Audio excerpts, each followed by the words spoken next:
and create one. Then this inter se loan between companies will not come into play, and therefore, and I have done one merger, I must say. We created a company, unfortunately, and it was an additional company in the group, and I remember this, to do something, we shifted a business in that company because that was the intention. Somewhere as part of that they also gave a loan to repay the value of the slump sale without checking with us. And there was a clear exposure of dim dividend. And what we did is, we merged the company back from the appointed date. I mean the date of incorporation of that new company. That was the only way to get out of the loan between the two companies. And it was unintendedly, the entire planning went awry, and in a few months we just wrapped it up back. Because there was no other answer. So sometimes we get caught into, a wrong thing because there are multiple, and they never had multiple, so they never had thought about giving a loan would create this problem. So the treasury, of that company just gave the loan. If needed, do it, we'll see. And it got paid back also very quickly. So it was a very temporary thing. But, the amount was lent was 75 crores. And if I took 30% of that, it was a 20 crore hit, 22 crore hit. It's just unacceptable. Just unacceptable. So the only way we found was that if you fold the two companies from the incorporation day, then this entire thing is out of the way, because then it's a single company from that day again. So you created a company, you shifted the business, and you folded back in less than 12 months. It's a full circle. I can never forget that, that panic in that CFO's eyes at that time, and he wanted a solution. He wanted a solution, that's it. And he came to notice when tax audits were being done next year. Because that's one of the things that have you given loans to, group companies and whatever. So it came to light then. So, how one needs to just think about it, and where you will fall, what one doesn't know. So, it's just better to just maneuver and keep on doing some of these things. So that's why I put this specifically, keeping that instance in mind. I spoke about the lion, and I just wanted to cover some parts on the lion in that sense, just so that everybody is at least in tune with what is happening, what can happen, how can one look at things. And I obviously during the talk spoke about what happens from a Companies Act 2013 perspective as we've analyzed it, and some of the pitfalls that we will have. And I think it is not possible to change or correct them unless they pass an amendment bill in the coming session of Parliament, because a rule cannot override the act, and it is already an act. So one will have to see what they are going to plan in the winter session and how much of it they will correct. Because I can just tell you otherwise, no company will be able to give a guarantee for its 100% subsidiary for business operations, because you need shareholders approval, you need several things, because it is a related party transaction, it needs to be arm's length. You need to give a guarantee for tomorrow's something, you have to wait for 45 days to get your shareholders approval. It will never happen, because they prescribe very clearly in the Companies Act that anything that you want to do for intergroup in terms of investments, and now wholly owned subsidiaries are not exempt when you give loans, or you put monies, or you give guarantees. Earlier it used to be exempt, they are no longer exempt. So anything that you do for your 100% subsidiary, you need shareholders approval, and you need to specify for what you are giving this guarantee, what is it that and if you are making an investment, what is the amount. Now it's very difficult to get shareholders approval every other day. So you think of a company like Larsen & Toubro, which gives guarantees left, right and center for several of its subsidiaries. Its only business will be to get those approvals. So jokingly, I think one of the leading counsels of a large industrial house said that now the only person who will be in big business is the Patkar Hall and the Birla Matoshri Hall, because you'll have to keep on going to shareholders to get those approvals. So that's the type of frustration that it is creating in the industry, on this one. Sorry, I think you have a question. Not as the law stands today. That is what is being asked. that you give a blanket and then a ratification of within that blanket what we have used at the next AGM. Because that's still a better way to do it, and then again get a blanket for the next year.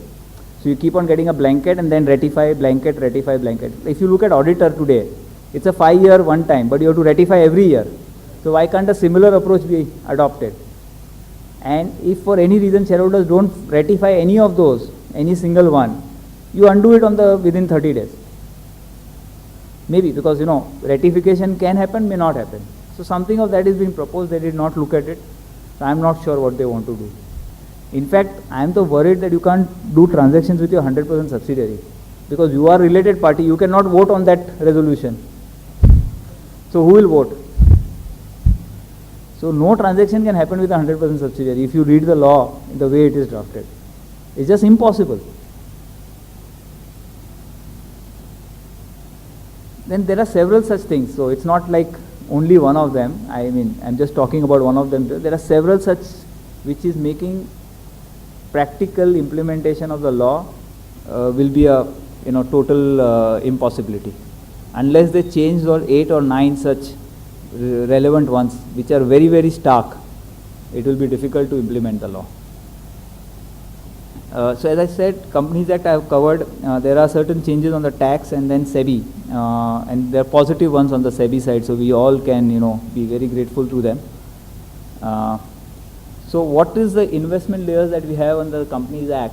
We are saying that they would just have 2 investment layers. So do we need to restructure now? Because I don't think there is any grandfathering beyond what is there in section 465. So one doesn't know how it will apply, what will happen. The rules till date have not clarified anything on this.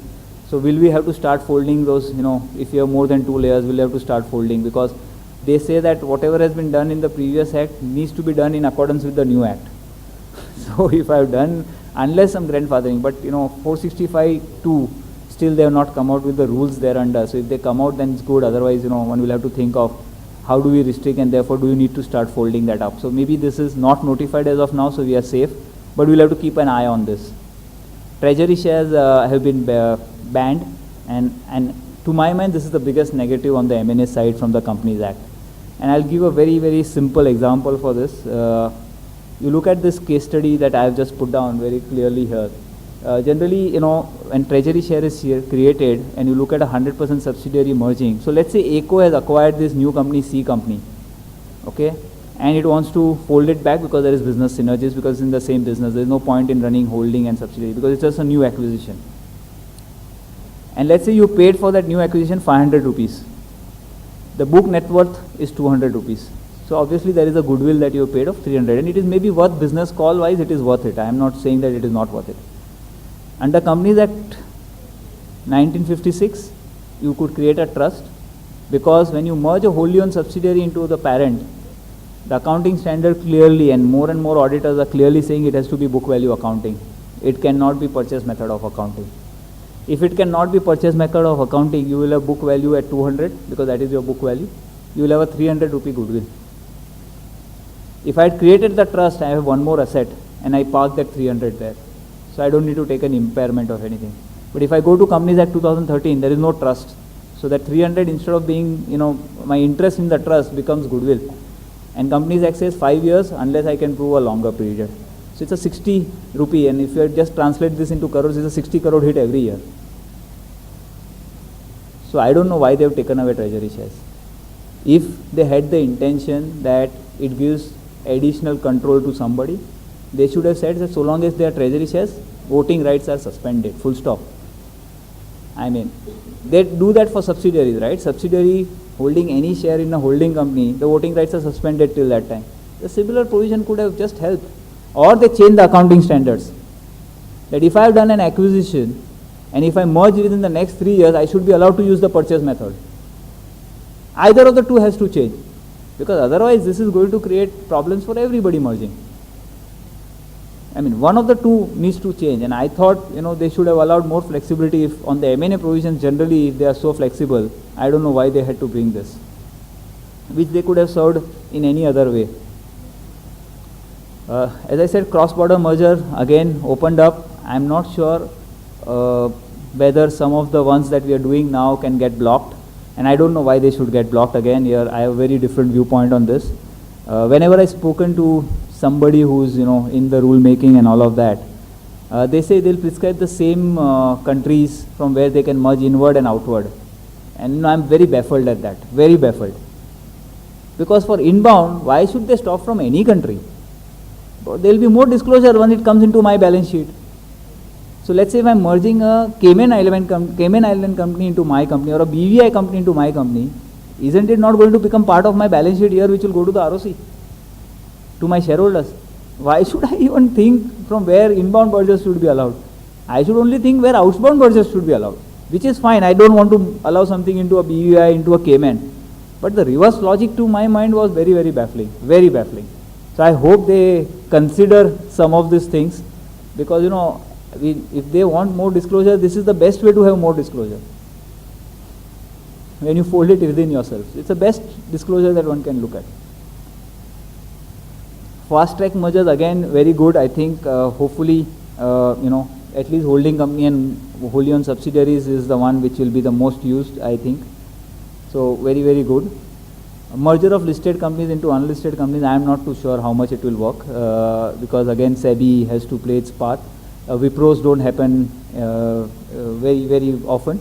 They do happen, but they don't happen very often. So it's very difficult for this to go through unless they change the entire perspective on the SEBI side and the listing agreement side, on that count. SEBI circular, as I said, very, very important, this one, the drag along rights, the ROFRs, put call options.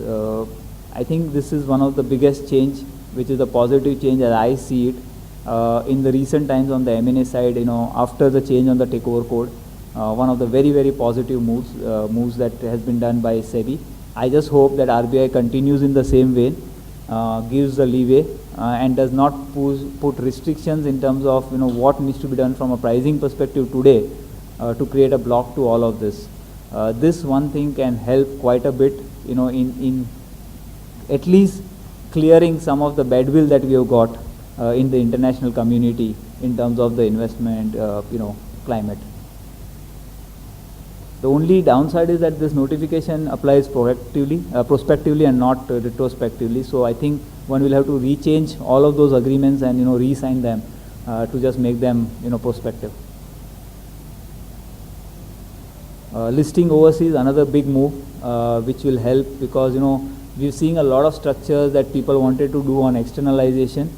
I think this will help at least curb some of those requirements, because if a private company or an unlisted company can directly list abroad, it will be of great help in that sense, because you are therefore creating a market for somebody in an overseas jurisdiction, which they may be more familiar than with an Indian market when you are looking at listing, and especially when Indian listings are so down, 2012, 2013, just not happening.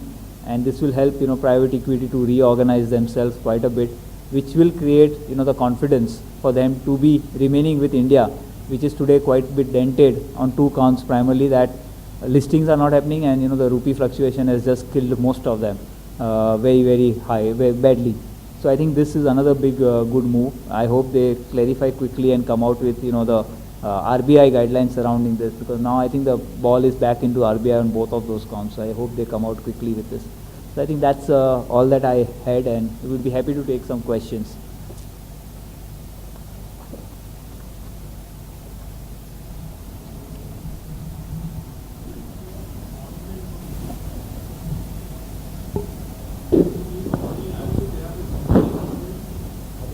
Yes, they have a provision for one-man company, but whether you can convert an existing one into a one-man company, you will have to go through a plethora of sections, and when you read all of them holistically, somewhere you may come to a conclusion that it is still possible, but I think it will be an aggressive way to look at it. Because I've seen lawyers take both sides of the position, not possible for existing companies, possible only going forward, and some lawyers saying, if you look at, some 3 or 4 different sections and read them holistically, then may be possible to take the view. Yeah.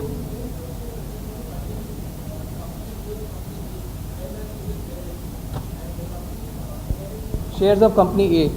So you said that it has to be recognized at fair market value. I was just wondering, the cost remains the same for me. Though I get a share, shares of higher value. Do I need to actually change my accounts? I'll just mention that my cost was always 100 and not 110. I'm recording it at cost. Do I need to change that as per accounting standard, or I cannot? You are required to change. It is a shell. It's a swap of shares at that holding company level. Instead of company A, you are now getting the merged company shares. So it is a swap, and a swap needs to be recorded at market value of what you have got versus what you are giving up. That's what the accounting standard says. So it is not even a choice or an option to do or not do. It is a must. Okay, thanks. So one more question can I ask? Yeah. Regarding the goodwill treatment, when you said that there's a treasury, basically there's a treasury shares which are now not allowed. Can you just explain that in a better fashion? I'll just go back to that slide so that. Yeah. So as I said, Companies Act 2013 doesn't allow treasury shares to be issued to trust and all of that. So let's say in the scenario where you bought 100% of company C at 500. So if I just go to this slide, you bought it at 500. The book net worth is 200. You want to merge company C into company A because of operational and other reasons. The current accounting standard and most of the auditors, and I think rightly so, I'm not saying the other reason, are saying that when you merge a subsidiary which is 100% subsidiary, you need to do book value accounting. That is what the accounting standard says. When in a book value accounting, you will record 200, you will have to cancel your shares of C which are worth 500 in your books. Where does that 300 go? It will go and sit in goodwill. The accounting standard further says that if there is a goodwill, you need to write it off in 5 years. So you don't have a choice because you don't have an asset. You may have, let's say in this company you have intangibles, but you can't record them because the accounting standard doesn't allow you to record them today. So I am saying either they allow treasury shares and cancel voting rights if that was a pain point on those shares, or they allow accounting standard to change to say that in an acquisition scenario, I should be allowed. So it is not allowed just because it's a 100% subsidiary? Yes, because you will satisfy all the conditions that are required for book value accounting. So in other cases it's allowed. So for let's say if it was not a 100% subsidiary. So let me put it differently. So let's say if Centurion Bank of Punjab was getting merged into HDFC, they could have done a fair value accounting. They could have done that? Yeah, it was a choice available to them. So but then there's an explanation to section 47(1) which restricts you to do this. No, not. Basically it says that the book. Not in merger.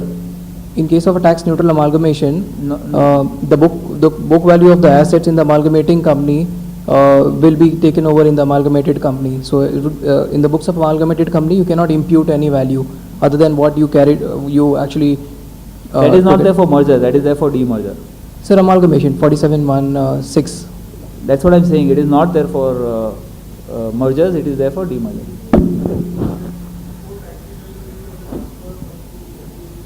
No, he's saying 47(1)(6). So that's the exemption one. That is only for capturing the depreciation. It is not for in the books.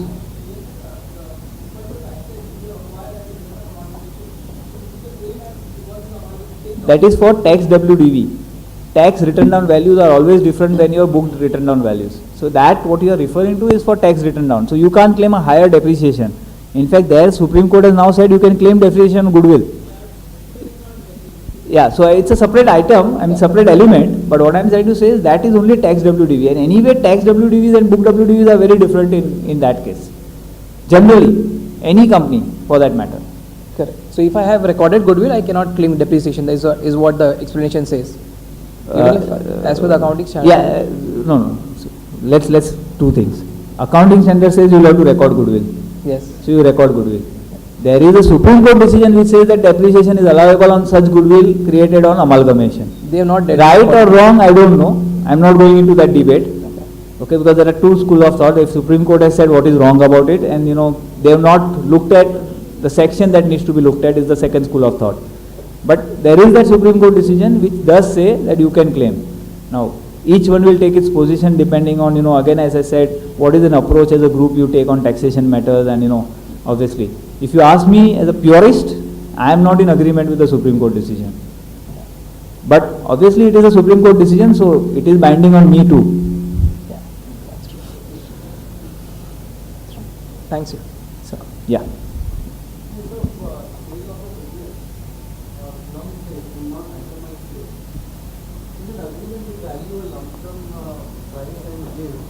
To come out of the VAT problem, but then how you would like to address under the income tax law? So under the income Because tax, you have a sheet just attached, not as a part of the agreement. Because in agreement you say I am transferring a business, running business as a going concern for a lump sum price of say 100 crores. Now when you have a sheet having itemized, you may have a problem in VAT then. I don't think so. At least what we've seen, that if you say that the consideration is 100 crores, right, as determined by, as determined in Schedule 2, let's say to the agreement, from a VAT perspective, you are still transferring business as a going concern. VAT law doesn't prescribe that it is an itemized asset sale, because anyway description of assets will be given in any agreement. Whether you put value or not is the only change between Income Tax Act treating it as a lump sum consideration sale or an itemized sale. Because I don't see any agreement happening without describing what assets are getting transferred. Unless it is within group companies and you may want to avoid it. But generally between two parties, they will list down all that is going. Now whether you prescribe individual values or not, to my mind, should be possible. At least we've in the past gone to VAT councils, and they've been okay with this argument. And at least nothing has come to light yet on the ones that have happened. Maybe they'll get more educated than we don't know.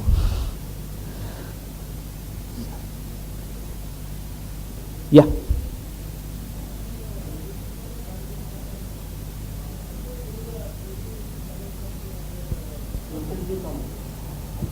Credit period given by the parent company is like 6 months, which is not a normal trade practices. So that additional credit period is treated as a loan amount or something like that. It could create a problem unless you get shareholders approval. Yeah, that's not like I thought. It could. It's not only the pricing, but the entire thing that they are looking at apart from the pricing. So your pricing may be as per market, but if you're giving a longer credit period, now if you have customers or debtors who have not been paying you for the same period, you can say anyway the market is the same. While you may have terms of 60 days, but they're paying at 180, you can still say that. So you may want to keep it 60 and then match it with one of or two of few of your creditors who are paying at 180 and say therefore it's in the same vicinity.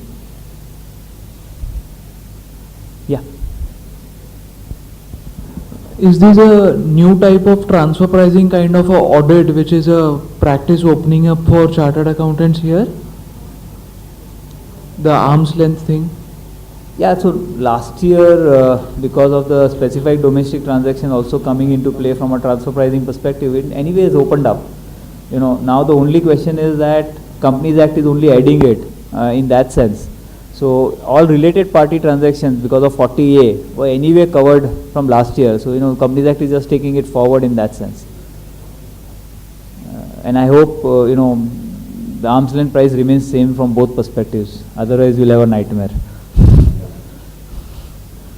And because I know for a fact that in issue of shares on a preferential allotment basis, they said a valuer has to value. They have not prescribed the methodology. So I don't know whether the valuer will take, it's a SEBI 2 weeks, 26 weeks high-low as a basis. He will have to do DCF. I don't know what he will have to do.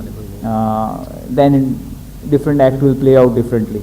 And there are 3 acts to be, in a sense married. Companies Act with this new valuation guidelines, exchange control because of DCF guidelines, and tax because of NAV or DCF, because of 5627 and those provisions. It's going to be nice play for chartered accountants.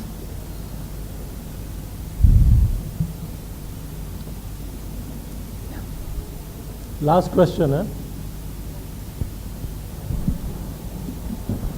So, just coming back to the earlier transaction, section 47(6) exempts amalgamation from the definition of transfer.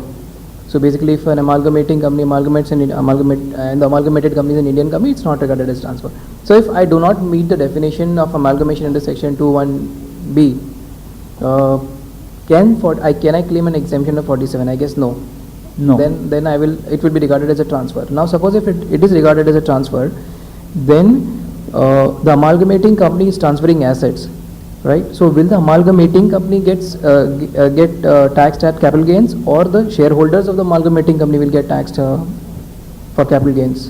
Because Both of them can get it taxed as capital gains, and the worst is it could also be regarded as dividend distribution. So for you the know, there same are three implications yeah, that exactly. one needs to be careful about. So for the same Because transaction, first, if they rewrite the transaction to say it is a transfer from the amalgamated to the amalgamating company, therefore that is subject to capital gains. You got the shares that are issued, and then you transferred it up to your shareholders. That's the worst case scenario that can happen. Though the argument of the first one can be that please see the date of transfer. It is the appointed date. On the appointed date, I am already the amalgamating company. So I can't transfer to myself. So at least the first one you should ignore. If you ignore the first one, then it can only be issue of shares by me to my shareholders. That's how you look at it. But that exchange can still be transferred because they are giving up something and they are getting something. and then the deemed dividend will also not apply. Sorry? According the to that, DDT may not apply, but I don't know. We'll have to test that out. Okay. So In it's your not yet experience, you would tested. have faced anything That like is this? only an argument that I'm suggesting to you. It's not tested. Thank you.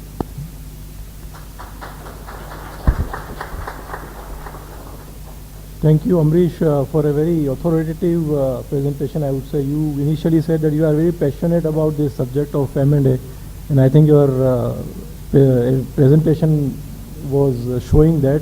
The best part of his presentation was, he shared a lot of practical experience, and a CFO is expected to create value for the promoters and stakeholders, and I think he gave a lot of practical tips as well as shared the practical example of the mergers which he has dealt with. So thank you very much, Amrish, for your efforts and for sparing your time. And may I now request Neha to propose a well-deserved vote of thanks.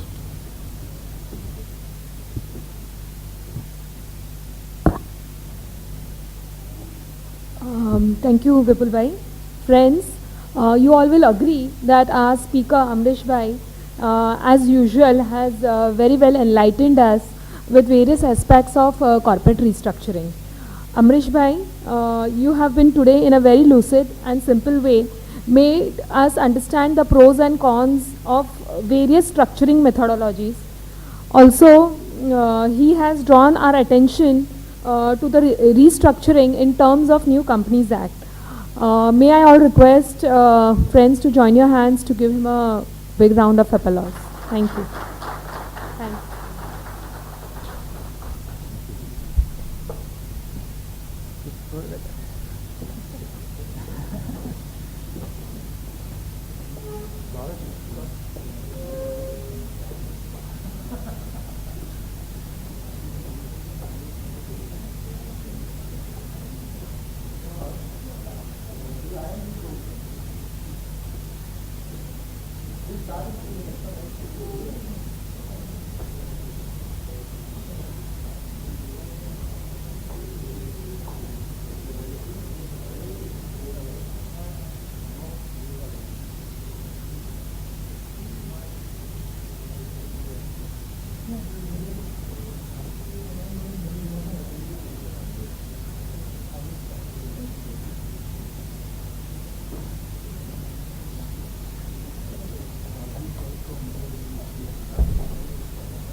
Friends, welcome to the last session of the day.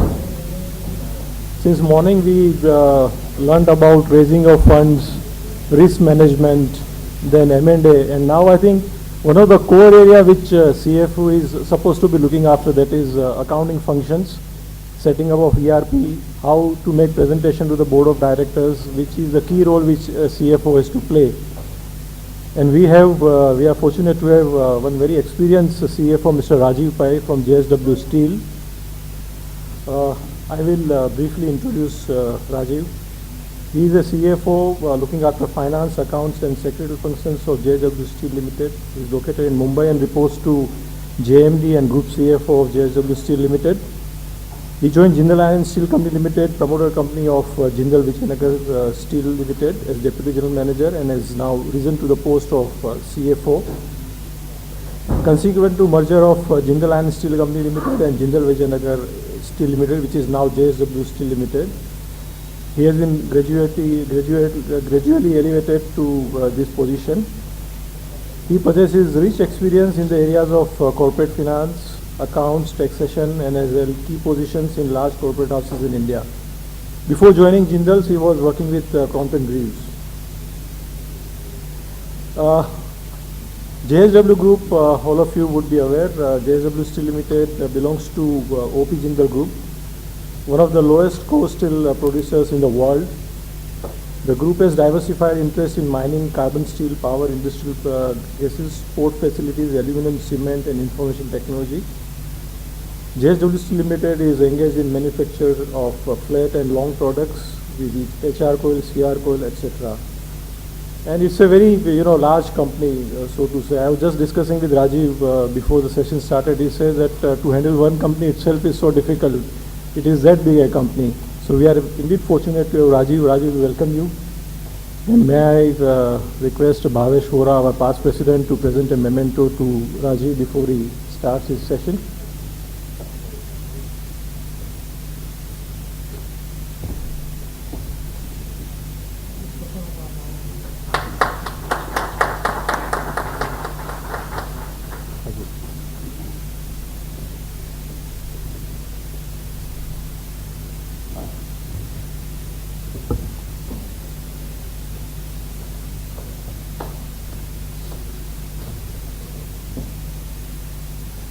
Well, ladies and gentlemen, good afternoon, good evening, and I think I got an privilege of holding you just before the weekend starts, especially when the Navratri celebrations are there.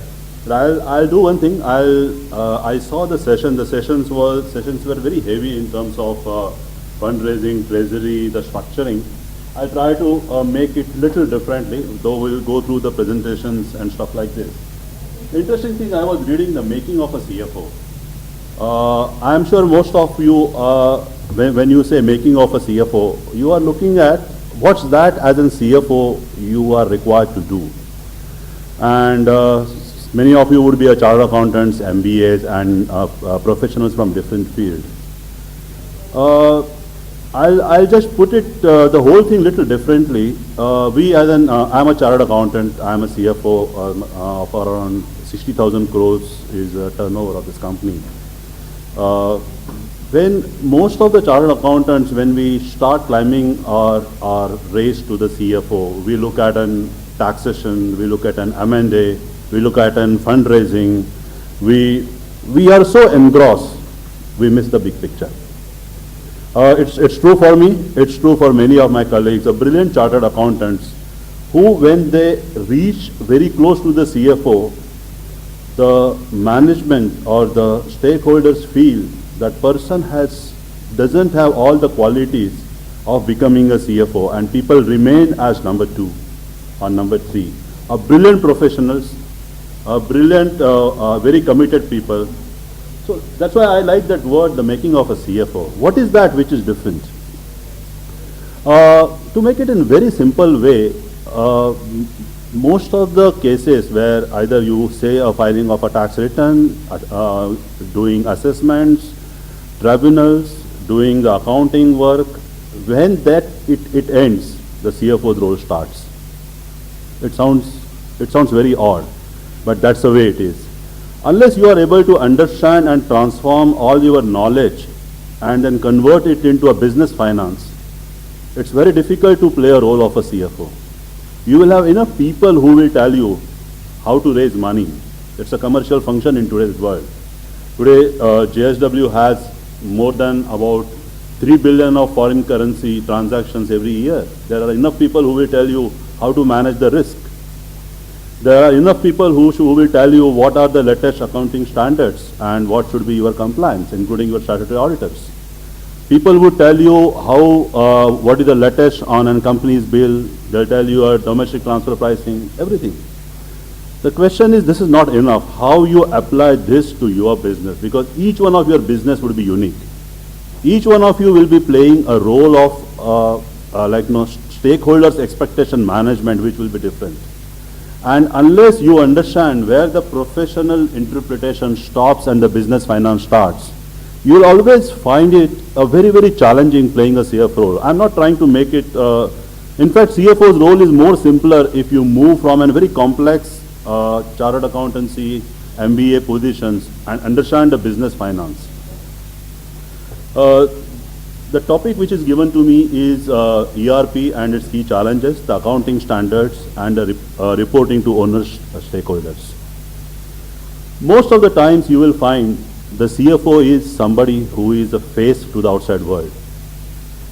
Wherever there are long-term visions and things like this, you would see CEO talking. But on an earnings call, on the ratings update, you would say the CFO who has to take the call. He has to talk to the financial analyst who decide the value of your shares. He has to talk to the rating agencies who decide your rating and your capability to raise money globally. And he has to present the case to the lenders, either when for the raising of money in India or globally, or when you are pitching for an overseas things.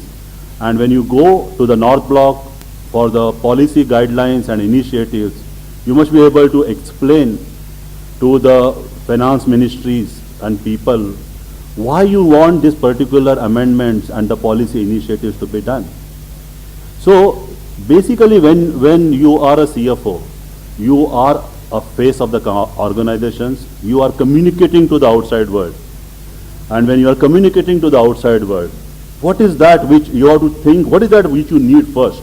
Definitely I think the particular level of knowledge is a prerequisite. Without that nobody can just move. But is that enough? And that is where I again move to the business finance.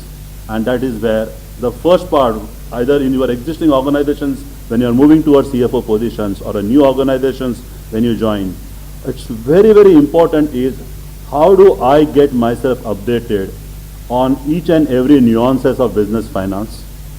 How do I get updated in terms of the various business dashboards and things like that? It sounds very, sometimes not very fashionable, not very glamorous, but this is the work which you will ensure that you can have your morning half an hour briefing with your either MD or a promoters. This will ensure that quarter over quarter you will be able to close your audits efficiently. You will be able to complete your transfer pricing assessments, your tax audits much before the defined statutory time limits. And this is where you will be able to tell very importantly where organizations should reduce cost. I think as a CFO, whilst there will be many consultants who would be able to tell that these are the structurings which are feasible, there are very few people who can tell where you can make money in the company. And as a CFO, when you are a finance person and if you know nitty-gritties of your business processes, you can put your fingers on the key drivers which will add revenues, which will reduce costs, and the only way is that you need to have a good ERP system. It's immaterial, the ERP system could be an Oracle or an SAP. It is immaterial is what are the various reports which you do. It's important that when daily basis, weekly basis, are you able to access what's happening in your information. I'll give you a very small example. There are companies which have their cash flows management. There are companies which have their cost centers management, their revenues management. But CFO many times is so engrossed in just closing account, doing tax. How many mergers you will do in a year? 1, 2? Tax audits you will complete, you will file tax assessments once in a year. There will be enough statutory auditors, tax consultants, so you don't know who gets how much credit in that. But your organization is earning revenue on a daily basis. It's incurring costs on a daily basis. Its working capital cycle is moving on a daily basis. It has to manage its cash flows. It has to manage the statutory compliances. Are you on top of all of that?